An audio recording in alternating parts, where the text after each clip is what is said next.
Welcome back to Find Your Alpha for another unbelievable and unforgivable story of cheating. In this case, you see the title here, I'm pregnant with affair partner's baby, but want my husband to be the father. Just reading that title gets my blood boiling because I can't believe the gall of these women that thinks they're gonna get pregnant with some other guy and they're going to expect their husbands to be fine with it and be the father of this child. No man should ever take on the seed of another man in a situation like you'll see here. So we're going to get into the story. We're going to see how this guy handles the situation, and throughout I'm going to be giving commentary. I, Diana, made a mistake in my life and wanted to share my story so others do not repeat it. At the time of the incident, I was 25 and my husband, Paul, was 28. We've been together for nearly 3 years and had been married for 1. My husband is a hardworking man, a great provider, and a wonderful, loving husband. He's the man that I always dreamed of. This is the way that most of these cheating women describe their man. Like he's an ideal guy, he's a great guy, but yet they go out and completely disrespect him by cheating on him. I mean, it makes no sense whatsoever. And again, as I said right up front, it's inexcusable. About a year into our marriage, my husband was working a construction project that required him to be out of town for 3 weeks, including 2 weekends. During that time, we FaceTimed daily and sent multiple texts to each other as we both missed each other terribly. On the first weekend my husband was away, 2 of my single girlfriends asked me to join them at a local club. I told them I didn't want to go, but they kept coaxing me, saying they wanted me to be the designated driver as they planned to get smashed. I eventually relented, but did not tell my husband or my mother and older sister, as they would have been dead set against me going. So she's got these 2 girlfriends. They sound like basically barflies, party animals. She shouldn't be hanging around them. Her husband may have already told her don't hang around them, and definitely don't go out on girls' nights out, because she mentions that here, that if she told her husband, he would have been dead set against it, as would her mother and sister, but she's going. We arrived at the club at about 10:30 p.m. and things were already into high gear with people dancing and drinking. My friends immediately joined in the fun, and I stayed on the sidelines at a round, high-top table just watching them and others dancing. During one of the breaks in the dancing, my friends brought their dance partners back to the table to rest and talk. While there, another man, let's call him Joe, and you know who Joe's going to be, joined us for conversation. He joined you for more than conversation, lady, and you're going to find out what he joined you for very quickly. Joe was a friend of one of the guys at the table. When my friends and their dance partners got up to go back on the floor, Joe stayed at the table with me and we began to talk. Okay, already inappropriate. Sitting at a table, a married woman, sitting at another table at a club with a guy who I'm assuming is a single guy. My girlfriends got what I would call sloppy drunk that night and made real spectacles of themselves at the club. Joe had to help me get them to my car and offered to ride with me to their homes to assist me in dropping them off. So she's kind of portraying this like, oh, Joe did me a big favor here. He's really helping me out. And if you look into this, just look at this pragmatically. This woman, she has to think, okay, I'm going to drive this guy to their homes, a guy I don't even know, and then I'm going to be in the car with a guy I don't even know, driving him around.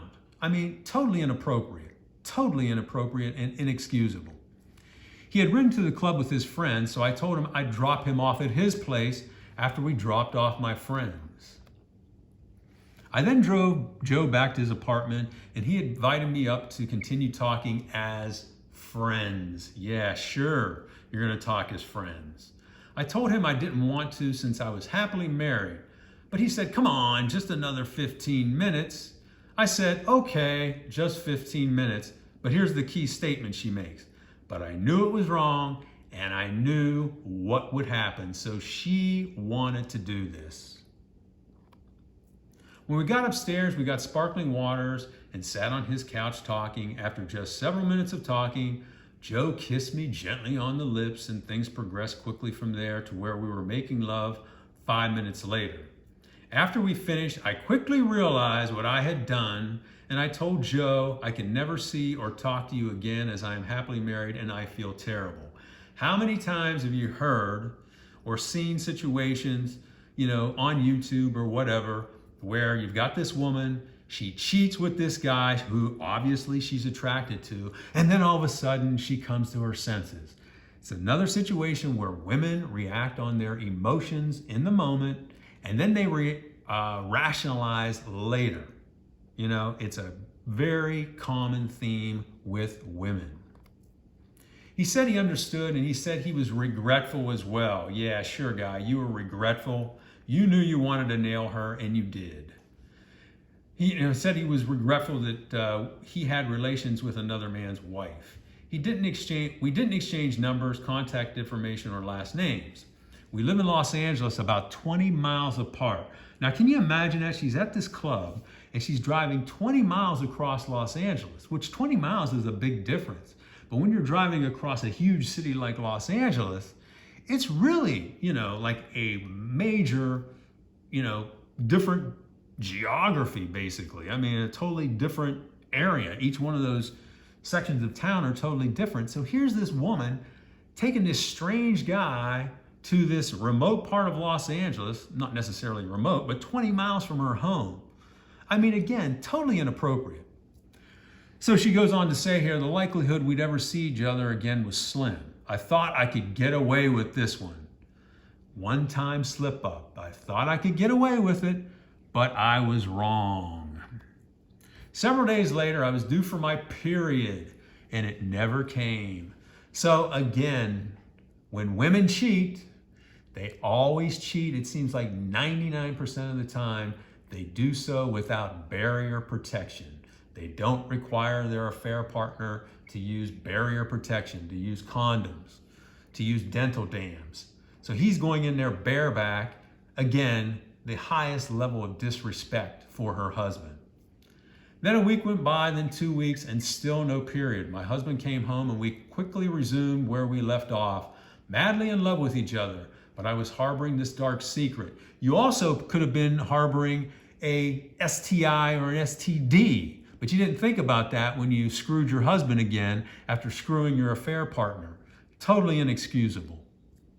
I knew if I was pregnant, the baby was Joe's, as he did not wear protection, and my husband has always worn condoms since we've been together. So here's her husband, wearing condoms, practicing safe sex, not getting, her pregnant, and then she just goes out and has bareback sex with some guy she meets at a club with her barfly friends. And you know what? She really doesn't say much about her past, but I would bet dollars to donuts that she was a barfly as well. She was just like her friends. The next day, I went to the drugstore and picked up a home pregnancy test, and my worst fears came true. I was pregnant with Joe's baby.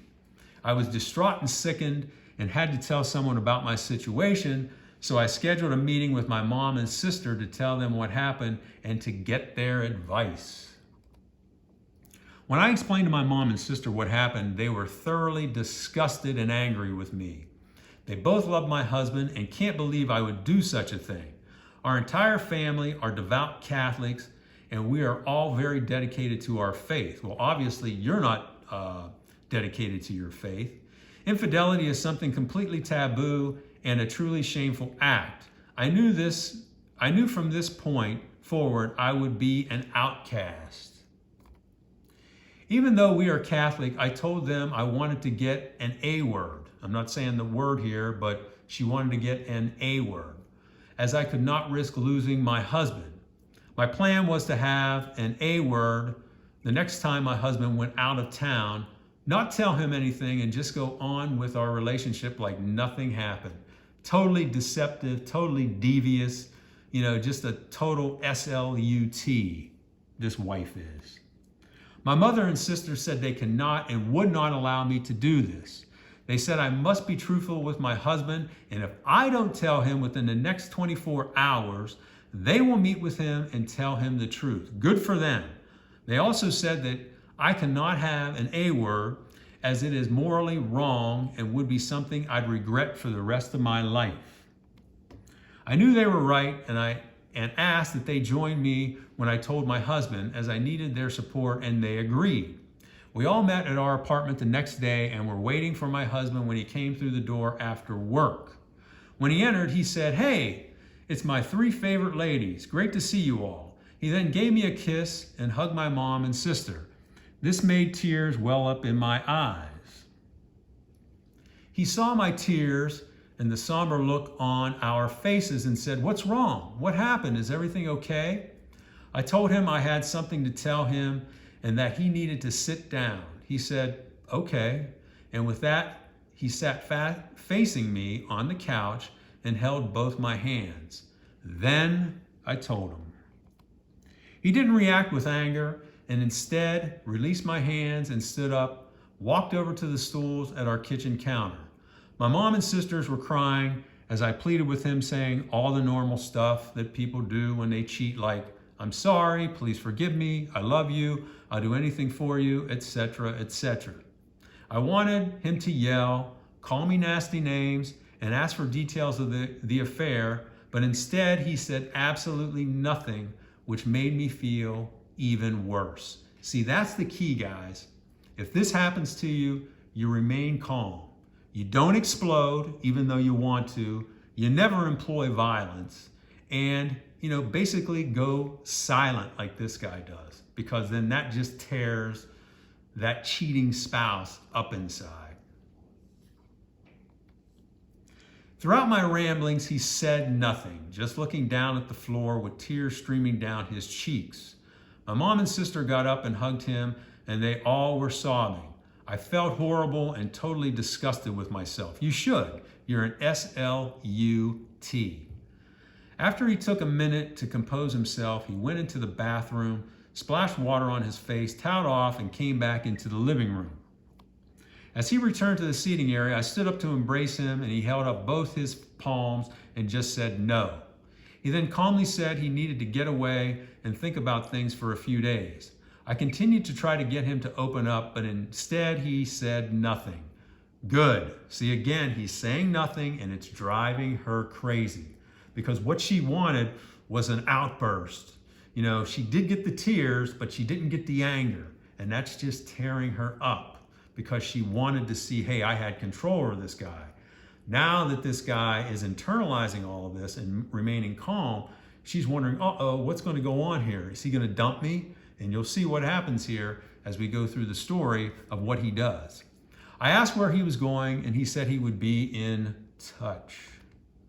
Throughout the next week, I bombarded his phone with voicemail messages and text stating how sorry I was and that I wanted him to be the father of my child. Can you imagine? This just makes me so pissed when I hear, one of these women that get knocked up by an affair partner that have the gall to say to their husbands, "I want you to be the father to this child that I had with another guy." They must be out of their freaking minds.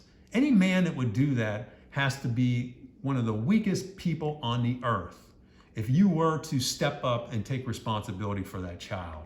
Totally, totally disrespectful. He never responded. Good for him. Instead, 1 week later, I got a call from his attorney. Good job, guy. Stating that my husband was filing for divorce. I was totally devastated and went to my mother and sister for support. My mom and sister comforted me and said they would both help me through this situation and my pregnancy, but made it clear they were not at all happy with me and were totally supportive of my husband. Here's the key thing too here.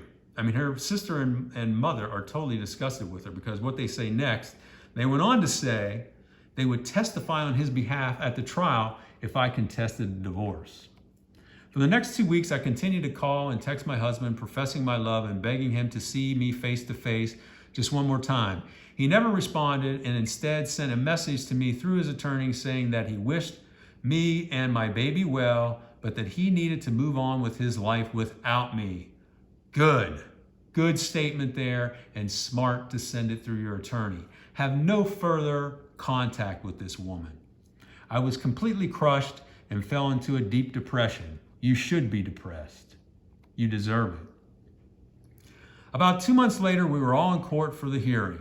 Seeing my husband for the first time since he left, I immediately began to cry uncontrollably, and tried running to greet him, but my mom and sister held me back and consoled me. Since I didn't contest the divorce and we had few assets, the hearing was quick. As we left, I again wanted to run to speak to my husband, but his attorney took him out a side entrance and into a meeting room to keep him away from me. Flash forward 2 years, and I've been living with my mom and dad and have a beautiful baby girl. My mom, sister, and dad have been great, and I couldn't have gotten through this ordeal without them. I recently started a part-time job at the local library as a clerk and plan to go full-time there once my child is old enough for school. My ex-husband moved on with his life, good, and has a new girlfriend and is very happy. Good for him, he deserves it. He doesn't deserve an SLUT like you, and I'm glad he moved on. She's beautiful, young, and from a great family. Now, this is his girlfriend. I'm happy for him, but I'm also sad. Yeah, she's very sad because she knows she gave up a good man, she did him wrong, and now he's got somebody better, and she's just totally devastated. And it's great to see that payback. And hopefully, this is still eating her up inside. I am thoroughly miserable inside. There she acknowledged it. My daughter brings me great joy and I love my family. However, I have a huge hole in my heart from the loss of my wonderful husband. Too late now, lady. After the divorce, I connected with Joe and advised him about my pregnancy. We had an NIPT, that's a non-invasive pregnancy test, completed, which showed him to be the father. So she had that test completed before the baby was born. So, after the divorce, the baby still wasn't born, probably for 4 or 5 months later, but to make sure he was the father, this affair partner, she had this non-invasive pregnancy test completed, which, confirmed that he was the father. He agreed to child support and has not missed a payment. I have no attraction to him romantically, though, and actually hate him for disrupting my beautiful life, even though it was me who is 100% responsible for the cheating. Now think about this stupid affair partner. He has a one-time stand with this girl. Let's say it lasted, let's give it, a full hour. So he had an hour worth of pleasure. And for that, now he's got a baby that he has to care for the rest of his life. And this woman who had the baby wants nothing to do with him. In fact, she hates him. So this stupid guy, for 1 hour of pleasure, basically banging some other guy's wife, now is saddled with hundreds of thousands of dollars worth of expenses when you add it all up. Once this child gets 20, 25 years old, you go back and add it up, probably will spend at least a couple $100,000 on this baby, I guarantee it. And for that, he's getting nothing for it. So this guy got what he deserved. And this is a lesson for all you men out there. Number one, never cheat with somebody's wife or somebody's girlfriend. That is totally inexcusable, and you get whatever, is coming to you. And it always does come back to bite you. The other thing I wanted to mention on this page, at first he says there, she hates him for disrupting her beautiful life. I thought she was, basically not taking responsibility, but then she goes on here and says, even though it was me who was 100% responsible for the cheating, because she is 100% responsible for the cheating. About a week ago, I ran into my ex-husband at Walmart. As I turned the corner of one of the aisles with my daughter in the cart, I came face to face with him. I completely lost my breath. He said, "Hello, Diana, how are you?" I awkwardly said, "I'm okay." With that, my daughter smiled and reached out to him, mumbling a few words and showing him her toy. He said, "Hello there, beautiful girl. How are you?" I was so saddened seeing he and my daughter face to face, and tears quickly came to my eyes. I so wanted him to be my child's father, but I knew that would never happen. With that, he said, "Best of luck to you, Diana, and your beautiful baby girl. You take care now." He then walked directly to the self-scan area to check out, and I stood and watched him walk away one last time. I had the closure I needed, even though it was not what I wanted. I share this story to hopefully prevent people, both women and men, from repeating my terrible, life-altering mistake. If I can help just one person, then that would be a blessing. Thank all of you for listening, and best of luck to you in your relationships. Diana. So this guy who was cheated on, I think he handled this brilliantly. He handled it brilliantly. He was calm, he was cool, he was collected, he did everything through his attorney. He immediately cut off all contact with this woman. He did not employ any anger, he did not employ any violence. He handled it like a man. He handled it like a boss. And this is the way all situations like this should be handled. There is no turning back. There is no going back to a relationship like this. Once that trust has been broken, it is over, and you need to cut bait immediately. Never, ever take a cheater back. Once a cheater, always a cheater. And I give this guy credit for turning his life around, getting rid of this SLUT. I keep saying that, but as you read this story, you can see she knew exactly what she was doing. She knew exactly what she was getting into. She let a guy screw her bareback, so she deserves what she gets. And it's good to see that this guy has gone on with his life. He's got a beautiful, girlfriend now. Hopefully he takes things slowly. He's working, his life is taking off. She, on the other hand, is loveless, saddled with a baby, and living with her parents. So another good story here with a lot of good lessons. And I thank you for listening this week. And I'll be back next week with another cheating story on Find Your Alpha.